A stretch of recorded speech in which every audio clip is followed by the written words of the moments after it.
Tapi dengan Milagro, okey. Kata up. Oh, terapi pupuk okey memang terbaik. Kata orang dulu-dulu okey, orang kampung tak tahu okey. Orang kata okey ni dulu-dulu orang kan orang apa yang pakai tanam okey kan. Jam ni kita dah buat okey ni, kita dah biasa. Dah macam Kak Syah okey tu dah alami dah 15 tahun ke 20 tahun dik. Masa Kak Syah bertugas lagi.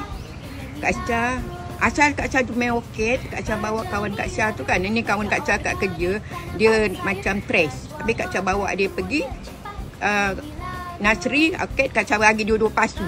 Lalu tu melarat, rumah dia ada, rumah Kak Syah ada, orang melarat. Itu cerita dia okey yang Kak Syah tercebur dalam okey.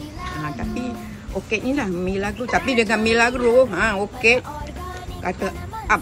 Dia kena baju Milagro lepas, berkena Milagro. Memang dia ni dik, sihat. Dia cantik, dia berubah dia tu lain. Ni anak dia macam ni sayang. Murah aja. Murah aja ni. Ni dekat dia hari tu. Ni. Ni Kak Syah panggil okey. Dia giant, dia boleh kena panah, dia besar, sekeping-sekeping. Ni anak dia dah keluar ni.